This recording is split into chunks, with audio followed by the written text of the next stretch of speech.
All right, so hello everybody. My name is Kyle Dzintars. I'm a counselor at the SUNY Oswego Counseling Center. We've been doing these counselor chats, just kind of seeing what else we can talk about that might be helpful for students, faculty, staff, anyone at any point with all of this stuff going on. So today's topic, we'll be talking a little bit about, checking into self-care and then maybe trying to disconnect from the things that aren't so helpful for us. Today I'm talking with Takara. Do you want to introduce yourself? Yes. Hi, I'm Takara Watson. I'm a newbie to the Counseling Center here, SUNY Oswego. I'm super excited to talk to you guys about the importance of just disconnecting. I realize how much it's been a struggle just with acclimating and adjusting in general for myself personally. So being able to just have this conversation with Kyle about ways to be able to do that and just take care of yourself, especially in this pandemic. I'm excited. Mm-hmm. Yes, I feel like there's been this fine line that's happened where it's like how much energy to give what in your life right now, because everything has just kind of changed, and that push to stay informed and up to date, but then also like what you need to do to just not be involved in all of that. Yeah, so, I would, 100%. I remember when everything just started, I was attached to my social media formats, my accounts, just always being in the know and making sure I was even putting notifications so I would receive them from different outlets, and then just being on a loop with just different news outlets. And I was recognizing just how much I was so connected that I was just disconnecting from myself in those moments, and the importance of taking a break, as you were saying, just staying attached and having that hunger for wanting to know more, especially when the outbreak happened. But it was also just impacting, I'm assuming, a lot of folks in so many different levels in terms of stress and anxiety and just hearing the news constantly. Yep. And I've been learning a lot about like the dopamine kick we get from our phones already. I just think like this amplified it so much where it became like, all right, well, maybe the next piece of news has an answer. Maybe the next piece of news is going to be helpful to me, until it just becomes constant and it's no shutting off from it. Right. And it's just, and there's the flooding of information that we're constantly getting from so many different outlets that then attach different numbers and statistics and then opinions. It was flooding us and still does flood us every single day. So absolutely, to just the likes, as you were saying, and just being able, the instant gratification on top of it, the dopamine, as you were talking about, of just being able to have so much access, it's there and it's ready. And the importance to be able to disconnect from that, just that on pour and continued pouring of that information. Yeah, definitely. I feel like the turning point for me was so I turned off almost all of the alerts I was getting with news, and then the Weather Channel app, like, yep, all of a sudden has all this COVID-19 information. I was like, no, not you too. It was everywhere. Yes.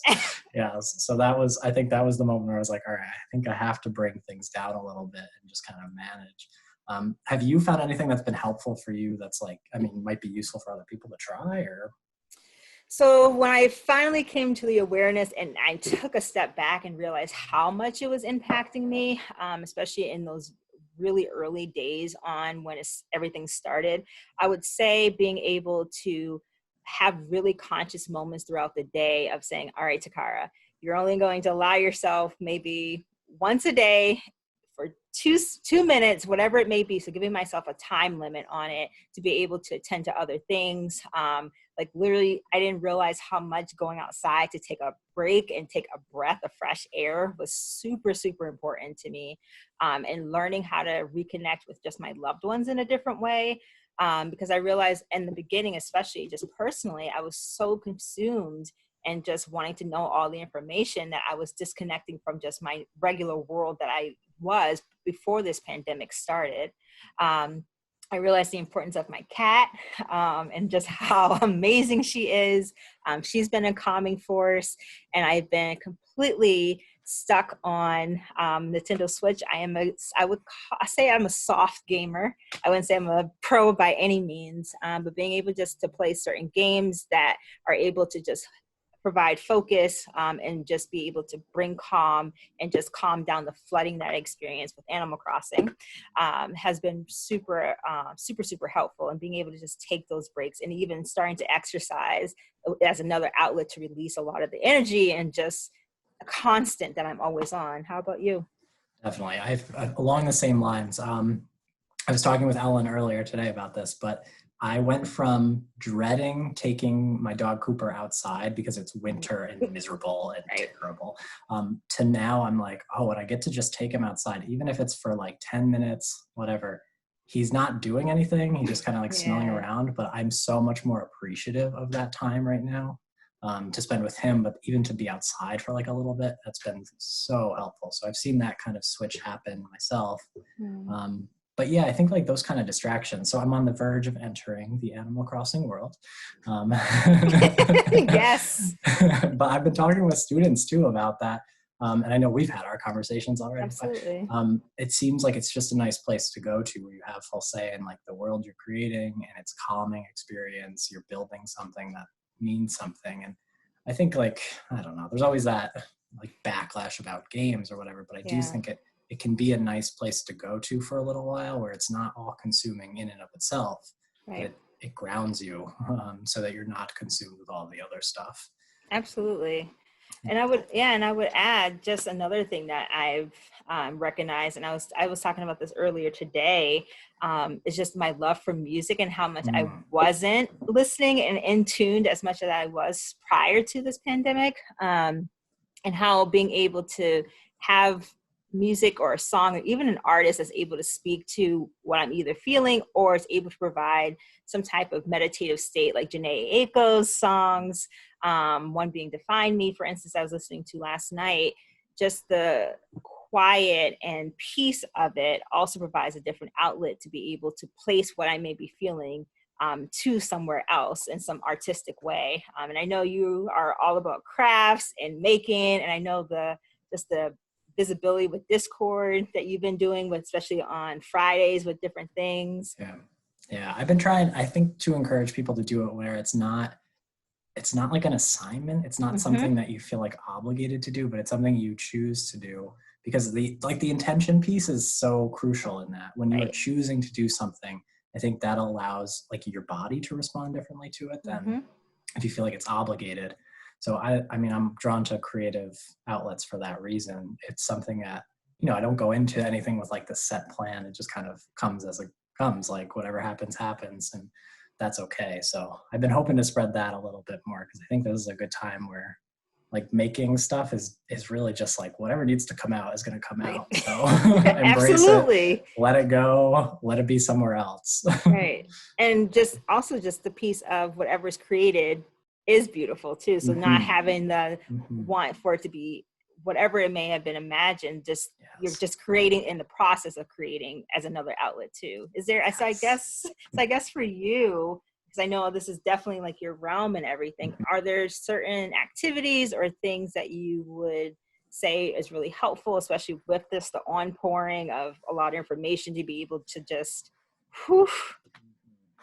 Yeah, well, what you said there, I think, is so crucial, because it's like, if you eliminate the need for it to be good, right? Like to come out like this masterpiece, or to be something that you put on Instagram and get a bunch of like the whole process of just making something, it doesn't matter how it turns out. It's just, that is the expression that I think needs to happen in its own way. And so I've been drawn to things that are somewhat like out of my control. I always go to watercolors when I'm stressed, because like it's nice, it's calming, you're working with water, but it also allows you to be okay with not having full control of it, because they go where they go. I was going to say, what it becomes. So I almost see that as like a way to build like my tolerance for that when it goes to bigger things outside of, like crafting world. But I found it to be really helpful for someone. I mean, I stress about stuff a lot. I have some anxiety stuff myself. So I think that's a good place to just go and like let it go and see what happens and be okay with however it turns out. Yeah. So kind of like that release, as you were just talking about, of just literally the colors are going where they spread where they go, and they land where they land. So it's kind of like, I guess in some ways you're seeing the release, but just the beauty of what releasing can do, like it Yes. actuating in front of you. Yes, Yeah. definitely. And it Yeah. doesn't have to turn out to be this expectation. I think that's a piece too, where you can see like, all right, well, I did this because I needed to, and it still turned out good. Like I'm proud of this. And I Right. think that's the key. I like that about it. Yeah. So that's what I'm drawn to anyway at this point. Everybody has their own crafting Right. In some elements. ways of outlets and Yep. being able to get some stuff out. Mhm. And just talking about the idea of just it being like a masterpiece or being perfect. But Mhm. and I know this has been talked about in possibly another video or so with another therapist, but just the need to be productive often Mhm. and having that want and need.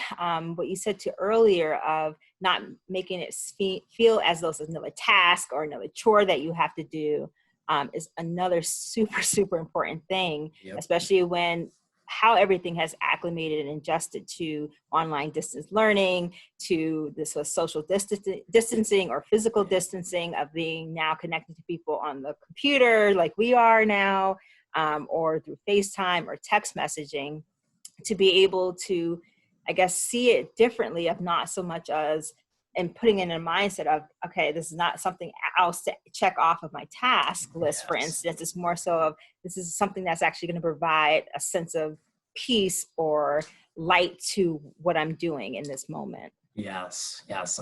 And you shared an article a couple weeks ago on Facebook, and I was like, "Oh, this is it! Like Oh, this the captures productivity that." one? Yes, Yeah. because I Yeah. think, and I don't know if other people felt this, but I feel like there was that need to fill, like you had to do something. So even if it's Mhm. like, I mean, we're in mental health, so we have that striving to be as helpful as possible for people, or like reaching out as much as possible for people that are going to be isolated. But I think for even students, I heard like they felt the need to also like step their game up in some ways, or like Mhm. even in their downtime, like learn this new skill, or like Right. feel all of this productivity come into play where, okay, so now you have a little bit more time, maybe, and Right. that's a big maybe for people. Right. So why is there this drive to like fill it with something immediately when all of this other stuff is going on that's heavy and hard to handle? Yeah.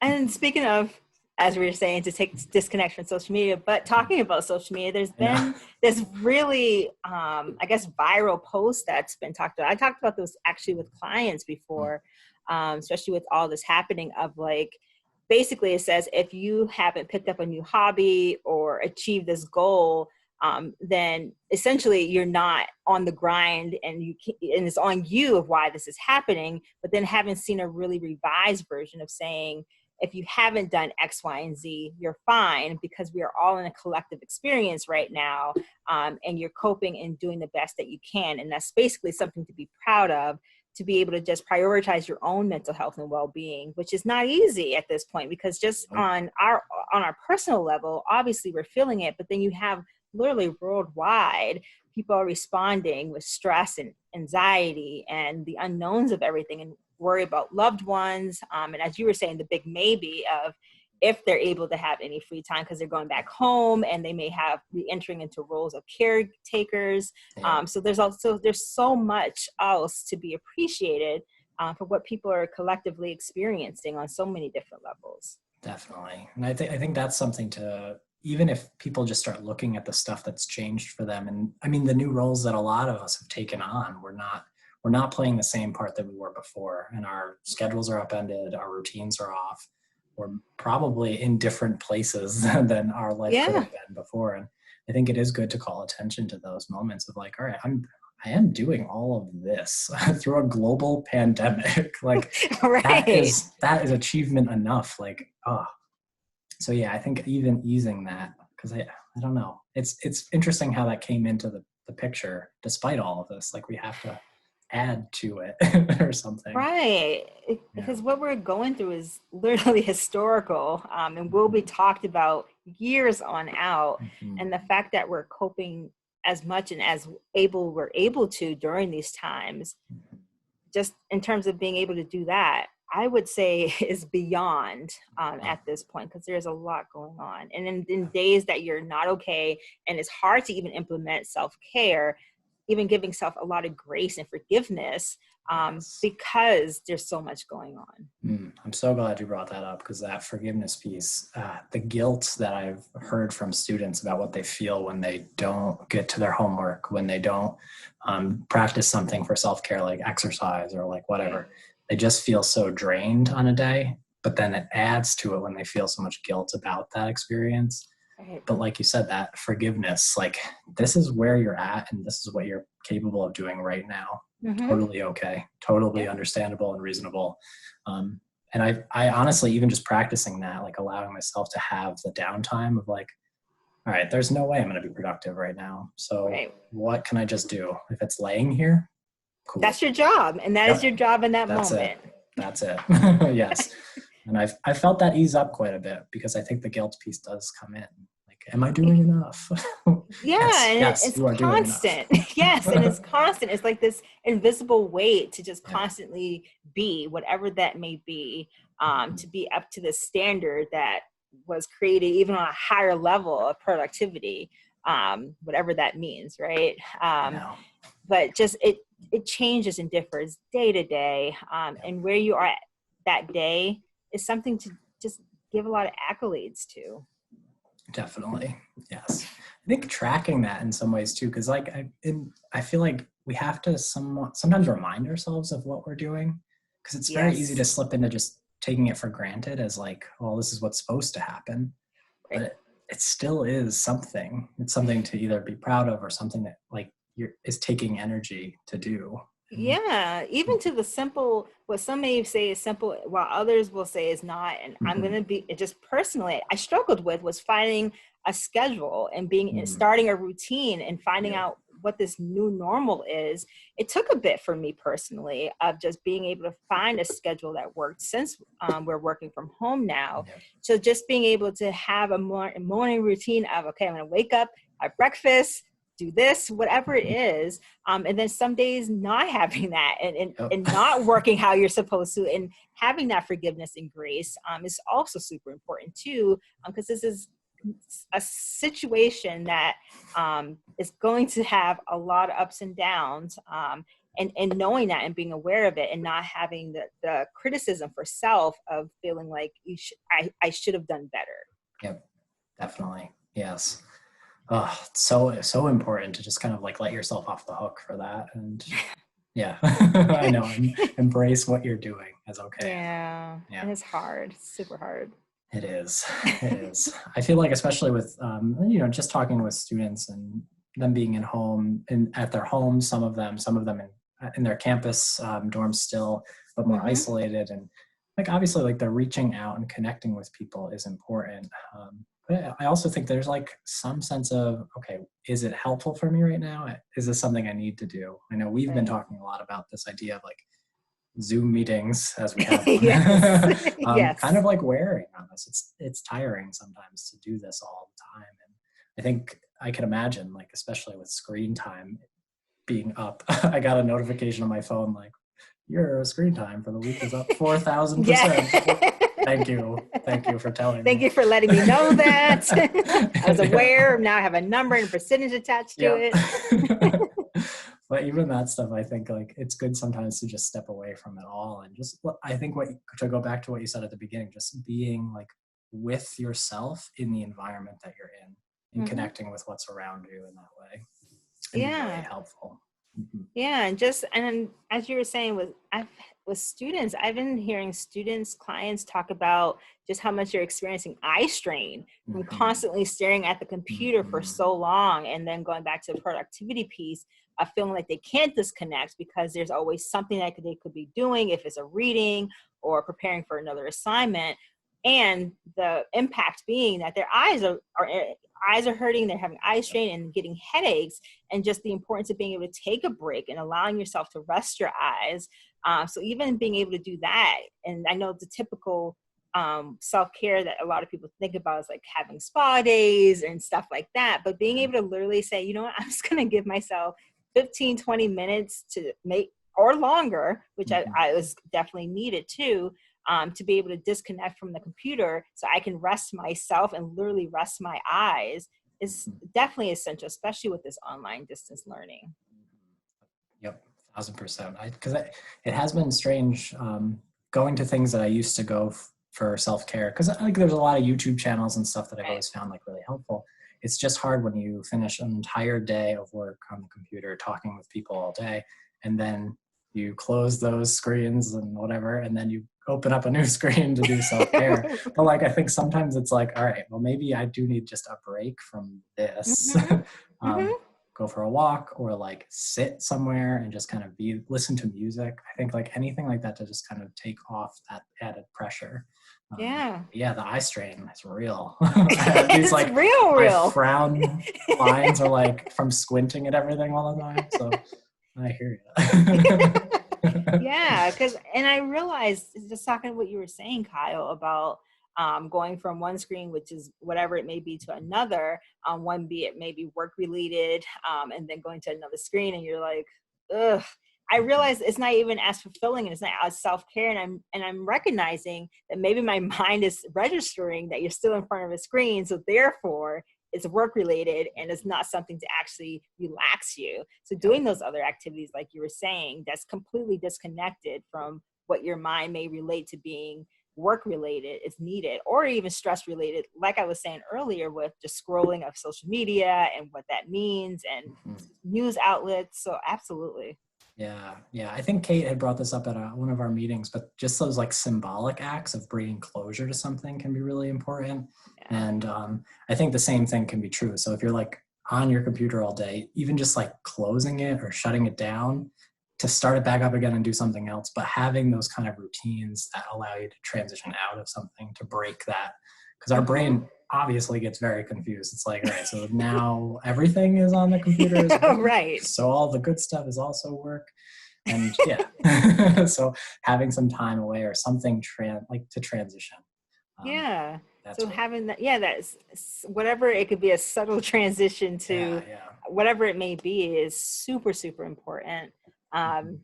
It's just like I said earlier, everything that we're experiencing from in person, everything for the majority of the time, and especially campus related, to just socializing with folks, to just having a lot of screen time, being on our phones, it's exhausting, and and can be emotionally draining too. Definitely. Yes. So if I sum up everything here. Yes. So far, and catch me if there's something I'm missing. I hear in this conversation, start with forgiveness. Allow yourself to be okay with whatever is going to happen. Like whatever you can do is what you can do. 2, finding ways to kind of like eliminate the overwhelming connection that we also have. So we're disconnected, but also really connected in new ways. So finding a way to kind of separate from that kind of connection when you need to, whether that's like small increments of news time, whether that's like connecting with people when you're choosing to or when you feel okay to, but knowing when to walk away from it as well. And just those small areas of like, okay. Absolutely needed, essential, and to be able to, not to sound cheesy, but being able to step away but step back into yourself again in new ways is such a needed time right now with everything that's happening, to be able to let yourself reset and to just exist in moments where outside is just constantly going with just the amount of information overload, to even just emails received from campus that's constantly pouring in as well. So allowing yourself to have that time to step away and step back into yourself is such a critical time now.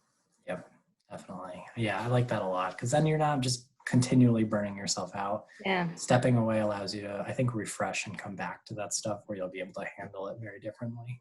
Absolutely. So yeah, that's great. All right. So I mean, any last tips, tricks, anything like that you'd like to share? I would say to everyone and anyone who may be watching this, as Kyle pointed out earlier, give yourself a lot of grace and forgiveness during these times right now.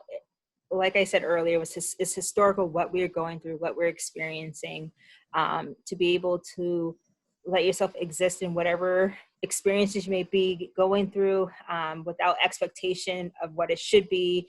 versus how things are is super, super important to be just for your own well-being and mental health from here on out. And these are tips to, even obviously this is about the pandemic, but this is just even in general after all of this, to be able to continue with just overall stress management and anxiety.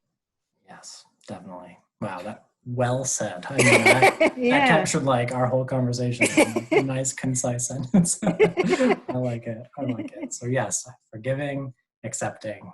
Yes. Absolutely. Yeah. And I do hope it does carry on beyond this, because I know this is a stressful time and we need it the most, but like we also needed it before. Yes, we did. Yes, we did. Yes. So awesome. Well, thank you so much for talking about this. And students, faculty, staff, you can take something away from this, because I think we all kind of need these little lessons right now. Be okay. 100%.